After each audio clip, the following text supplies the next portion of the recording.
Uma lição da nossa escola dominical. A revista que estamos utilizando é a revista de nome Por que o Evangelho é Boa Notícia? A nossa lição de hoje é a lição de número 8. O texto bíblico base é o texto de 1 João, capítulo 4, versos 7 a 10. E o título da nossa lição é Eu sou do meu amado e ele é meu. O exclusivo amor do Salvador por seu povo eleito. Vamos lá. A nossa lição de hoje vai tratar basicamente da doutrina da expiação. E o que vem a ser a expiação? Expiação significa o encobrimento da culpa, o encobrimento do pecado. É o ato de cobrir o pecado, é o ato de apagar o pecado, de passar por cima do pecado. E qual é a raiz dessa doutrina? A raiz dessa doutrina está no Antigo Testamento, mais precisamente nos sacrifícios do Antigo Testamento. Os sacrifícios do Antigo Testamento não expiavam de fato o pecado, mas simbolicamente expiavam o pecado.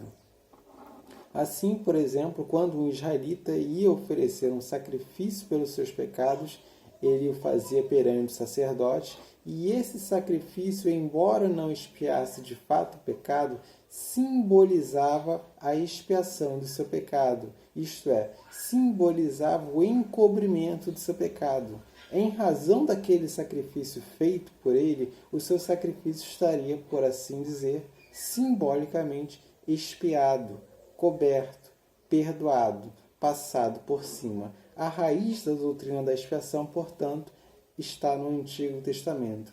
No Antigo Testamento não temos apenas um tipo de sacrifício, mas vários tipos de sacrifício. Os 5 principais considerados são o holocausto, que era oferecido 2 vezes por dia, uma na manhã e outra à tarde, feito pelos pecados do povo, a oferta de manjares, que é basicamente uma oferta feita para Deus. Era quando o israelita, por sua própria disposição, sua própria vontade, decidia ofertar algo para Deus, oferta de manjares. Tinha também as ofertas pacíficas, que eram ofertas feitas para aprimorar a comunhão do israelita com Deus. Tinha também a oferta pelo pecado e oferta pela culpa. Esses 2 sacrifícios são parecidos entre si. Eles são feitos quando o israelita cometia algum pecado. Quando ele cometia algum pecado, ele ia oferecer perante o sacerdote ou o sacrifício pelo pecado ou o sacrifício pela culpa. São muito parecidos. Uma das diferenças que é possível relatar é que um deles era oferecido quando havia a possibilidade de oferecer uma reparação acrescida de 1/5 do valor. Quando você pecava contra alguém, tinha como reparar esse dano feito a alguém. E no outro caso era quando não havia possibilidade de fazer a reparação. No mais, são sacrifícios bem parecidos entre si. Todos esses sacrifícios estão atrelados com o conceito de culpa, de expiação, de comunhão, conceito de tornar propício, isto é, de fazer com que Deus se torne favorável para com seu povo. Todos esses conceitos estão relacionados entre si. Eles estão relacionados com a expiação. A pessoa tinha um pecado, oferece um sacrifício, esse sacrifício tem um valor expiatório e a partir de quando esse sacrifício é feito, Deus se torna propício, favorável, tem comunhão com o seu povo e está junto do seu povo. A raiz do conceito de expiação, portanto, está no Antigo Testamento. Os sacrifícios bíblicos, evidentemente, são feitos em favor da pessoa ou do povo de Deus, nunca em favor do mundo inteiro, isto é, das pessoas, de todas as pessoas, de todo o mundo. Isto não existe. Quando o israelita ia lá oferecer seu sacrifício perante o sacerdote, ele oferecia seu sacrifício por si próprio ou talvez pela sua família ou tribo, mas nunca por todo o mundo, isto é, por todas as pessoas de todo o universo. Mesmo o dia da expiação, quando era oferecido sacrifício pela nação, esse sacrifício era pela nação, não era por todas as pessoas de todo o mundo. Os sacrifícios são a favor do ofertante. E o sacrifício de Cristo? Seria ele semelhante a esse sacrifício do Antigo Testamento, da onde vem a raiz da expiação, ou seria de uma natureza diferente dos sacrifícios do Antigo Testamento? Tem basicamente duas posições a respeito do sacrifício de Cristo. A primeira é a posição calvinista, a nossa doutrina, e a segunda posição é a arminiana, que não é a nossa doutrina. Vamos começar por esta última, a posição arminiana.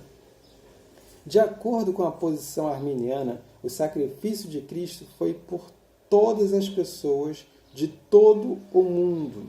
Todas as pessoas, de todas as gerações, de qualquer época, por toda e qualquer pessoa, Jesus Cristo morreu por ela também. Jesus Cristo não morreu por um grupo específico de pessoas, não morreu apenas por determinado grupo, por algum outro grupo, por algumas pessoas, mas por pessoas, todas as pessoas de todo o mundo. Contudo, o sacrifício de Cristo por si só é ineficaz. Isto é, o sacrifício de Cristo não salva automaticamente. A pessoa por quem Cristo morreu não necessariamente será salva. Isto acontece porque o sacrifício de Cristo não é eficaz, ele por ele mesmo apenas, não é eficaz para a salvação da pessoa. Para que a salvação da pessoa se realize, depende de uma ação da pessoa. Isto é, Cristo, por Cristo apenas, não salva. Depende do que Cristo fez, sim, mas também depende da pessoa. Apenas no momento que a pessoa aceita Jesus Cristo, aí ela se torna salva. Então, o sacrifício de Cristo aqui, ele meramente torna possível a pessoa se salvar. O sacrifício de Cristo aqui não salva a pessoa, mas torna possível a qualquer ser humano, em qualquer época, em qualquer lugar, que, caso ele escolha Cristo, ele então pode ser salvo. Essa é a posição arminiana. A nossa posição é diferente. O que ela vai dizer?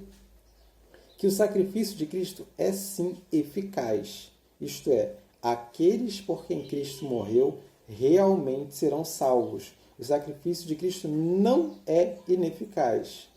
Por outro lado, Cristo não morreu por todo o mundo. Isto é, não morreu para salvar todas as pessoas de todo o mundo.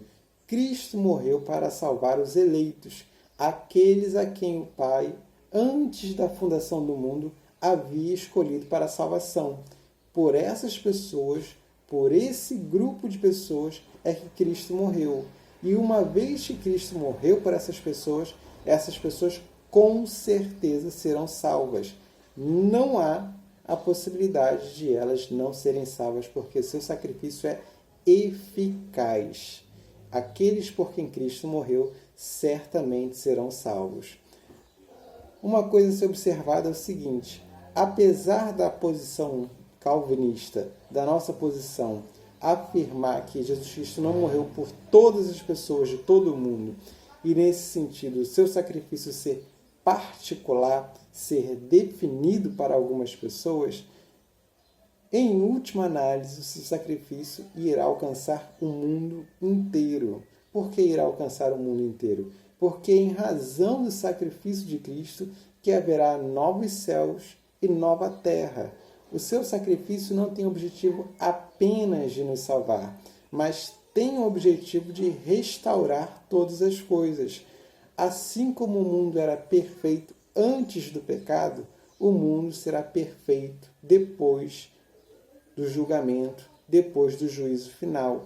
Cristo irá restaurar todas as coisas e irá fazer isso com base no poder do seu sacrifício expiatório. No momento, a criação geme aguardando a revelação dos filhos de Deus, vai nos dizer Romanos 8, assim como nós também aguardamos a redenção final, isto é, fomos salvos. Temos o Espírito Santo dentro de nós, mas a salvação ainda não se completou. Não temos ainda corpos glorificados e a terra como um todo não passou, por assim dizer, pela glorificação. Nós já fomos salvos, mas ainda não desfrutamos de tudo quanto iremos desfrutar no futuro. aguardamos esse desfrute futuro. Estamos aqui esperando por ele. E o mundo inteiro será restaurado. E quando isso ocorrer, todos nós iremos desfrutar desse estado final, desse estado eterno. O sacrifício de Cristo irá acontecer no mundo inteiro através da restauração de todas as coisas. Nós e a criação, por enquanto, ainda gememos. Ponto 2 da nossa lição vai tratar de um Salvador infalível. O que isso quer dizer? Cristo é infalível. Se ele realmente morreu por todas as pessoas, como diz o ensino arminiano, então a conclusão lógica é que todos irão se salvar. Cristo não é falível. Cristo não é como nós. Nós tentamos as coisas e não conseguimos. Cristo consegue. Ele não meramente tenta. Ele consegue. Se ele quis morrer por todas as pessoas, então todas as pessoas irão se salvar. Mas nós sabemos que as coisas não são assim. Nem todos são salvos. Há pessoas que morrem e vão para o inferno. Nem todos se salvam. Se Cristo tivesse morrido por todas as pessoas de todo o mundo, todas elas se salvarão, porque Cristo não falha. Mas o fato é que Cristo não morreu para salvar todas as pessoas. Isso não quer dizer que o seu sacrifício era insuficiente. O seu sacrifício era suficiente para salvar o mundo inteiro, todas as pessoas. Mas, embora o seu sacrifício fosse suficiente para isso, isso não fez parte do plano de Deus. Deus intentou salvar o seu povo, a igreja, os eleitos, aqueles a quem ele havia escolhido. Esse povo certamente será salvo, mas apenas esse povo. Mas isso não se deve à insuficiência do sacrifício de Cristo.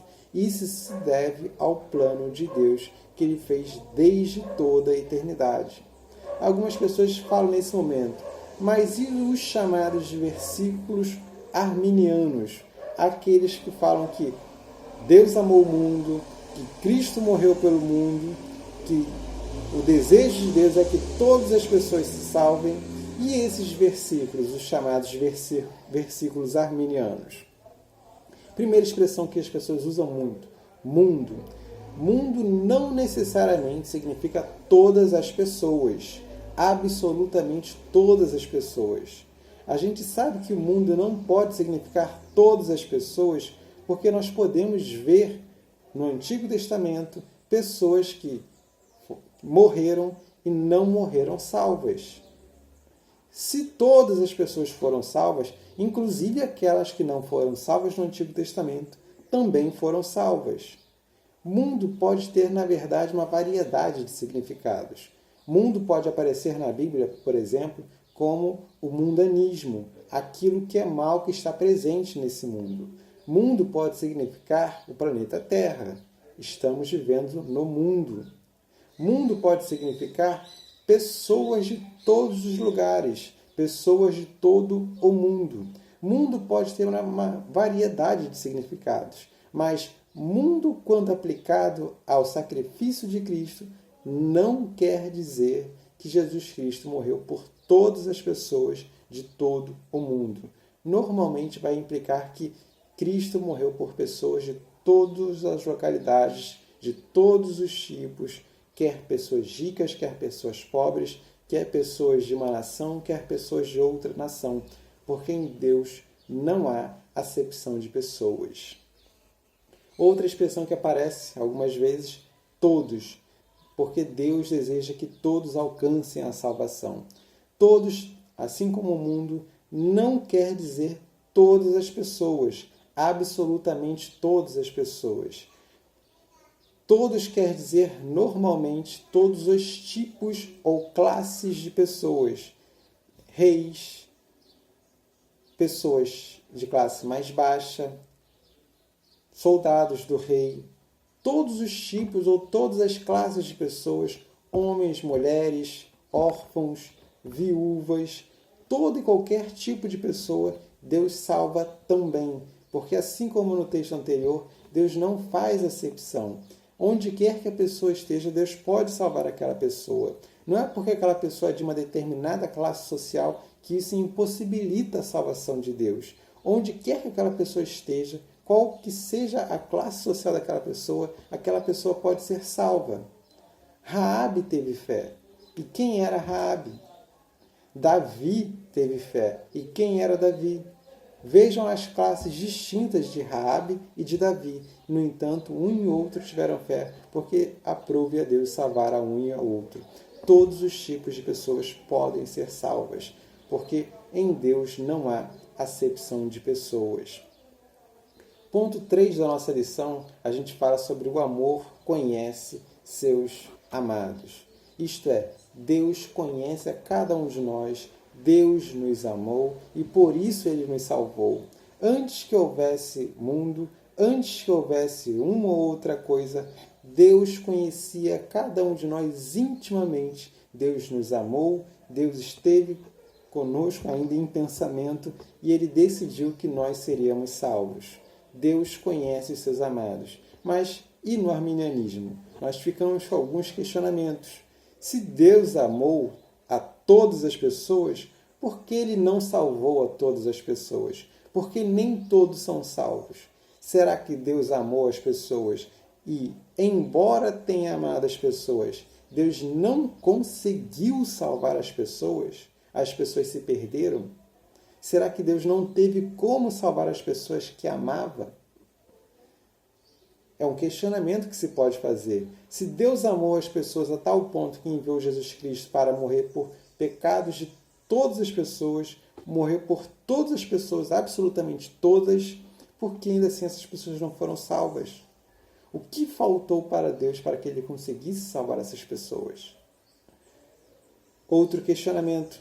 Se Jesus morreu na cruz por todos os pecados, de todas as pessoas, absolutamente todas, como que pode haver pessoas indo para o inferno? Jesus Cristo pagou por todos os pecados, de todas as pessoas. Como que a pessoa pode ir para o inferno? Veja, Deus estaria fazendo com que o seu pecado fosse pago 2 vezes. Jesus Cristo pagou pelo pecado, mas o pagamento de Jesus não foi suficiente e a pessoa vai pagar pelo pecado de novo no inferno. 2 pagamentos pelo mesmo pecado, que não pode ser, porque é injusto. Deve haver um único pagamento para um único pecado. Se Jesus já pagou, a pessoa não pode pagar no inferno. Se a pessoa paga no inferno, é porque Jesus não pagou por aquele pecado na cruz.